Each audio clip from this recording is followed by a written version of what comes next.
Welcome back mga kaboxing!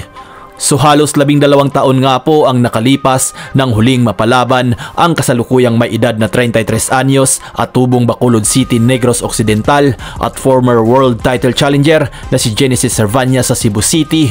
Ay excited na nga po ito sa kanyang pagbabalik aksyon bukas kontra sa pambato ng bansang China na si Akitelliete Yelijan na gaganapin sa No Start Resort and Casino sa Cebu City para paglabanan ang bakanting WBO Oriental Welterweight Champion belt sa nakaschedule na 12-rounder fights. Bago pa man magharap ang dalawa ay nagbanta na itong si Yelijan na knockout lang ang aabuti ni Servania sa kanya at gagawin niya daw ang lahat para manalo at maiuwi ang titulo. At sa final weigh-in nga po kanina ni Servania at Yelijan ay nagkainitan nga po ang dalawang boksingero na nauwi pa sa tulakan at headbatan. Pareho namang pasok ang dalawa sa 147 pounds weight limit ng welterweight division. Tumimbang po si Yelijan ng 145.3 pounds at may kasalukuyang record ito na 9 wins with 2 knockouts, 4 na talo at 1 tabla. Samantalang si Servania naman ay tumimbang ng 144.4 pounds at may kartadang 35 wins with 16 knockouts at 4 na talo. Susubukan nga po ni Servania na buhayin ulit ang kanyang karera at maging aktibo sa taong ito.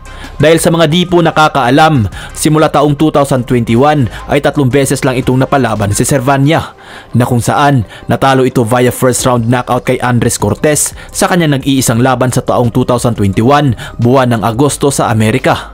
At sa sumunod na taon naman po ay napalaban lang din ito ng 1 beses at natalo naman ulit via 4th round knockout kontra sa boksingerong Hapon na si Ryusuke Iwasa buwan ng Oktubre sa bansang Japan.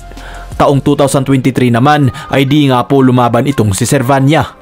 At lumipas ang halos 1.5 taon ay muling nagbalik aksyon si Servania kontra sa pambato ng China na si Xiao Taosu at tinalo ito via 8th round unanimous decision buwan ng Marso nitong nakaraang taon lamang. Kaya sa laban bukas ni Servania ay gusto nitong patunayan na maibubuga pa siya at kaya pa nitong makipagsabayan sa ibabaw ng lona. Kaya suportahan po natin si Servania bukas mga kaboxing.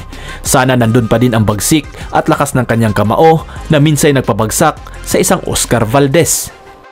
Sa ibang banda naman mga kaboxing, matapos nga pong naging matagumpay ni Isaac Pitbull Cruz sa kanyang naging laban kontra kay Angel Fierro sa undercard ni Benavides at Morel nitong nakaraang linggo lamang, ay napapost nga po itong si Keishon Davis sa kanyang social media account na kung magawa niyang manalo sa kanyang laban ngayong paparating na Pebrero 14 kontra sa current WBO lightweight champion na si Dennis Berinchik, ay gusto nitong kalabanin si Pitbull Cruz.